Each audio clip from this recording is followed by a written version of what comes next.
더구나 이제 중국에서는 볼리비아 대통령이 왔었는데 이 김정은 위원장이 갑자기 오는 바람에 그 볼리비아 대통령이 조국 귀국을 했다. 뭐 이런 얘기까지 나올 지경입니다.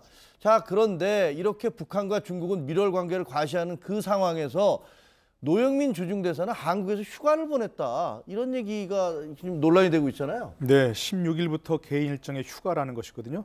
17일 날 아들 결혼 상견례를 했고요.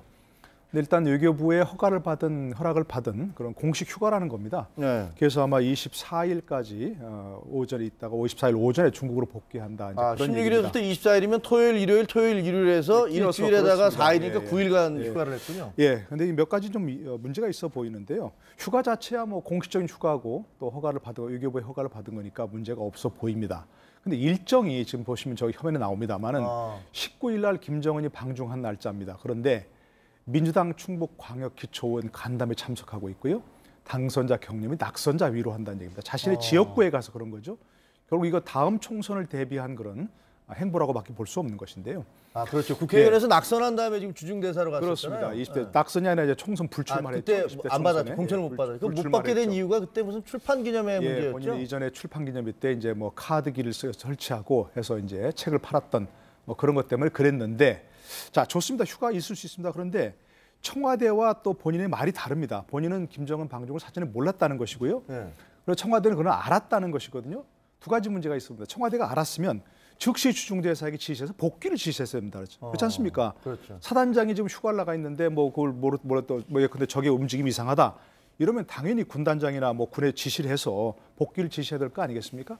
그리고 본인도 사전에 몰랐다는 말도 괜찮습니다. 그러나 19일에 보도가 됐다면 그러면 즉각 복귀를 했어야죠. 즉각 복귀에 정말 뭐 허겁지겁 저 대상에 뛰어 들어가서 그리고 어떤 사안을 파악해서 국내에 보고한다. 아무 문제 없도록 하겠다. 이런 자세를 보였어야 되는 것이 그게 정무적 판단인데 그게 좀 아쉬운 부분이고요. 리커창, 왕이, 왕치산 뭐 전부 다 중국의 총출동했지 않습니까? 총출동해서 북한하고 만나고 있는데 우리 중국 대사는 없었다 이런 얘기인데. 한가하게 그렇고 또 해명이 너무 좀 이상합니다.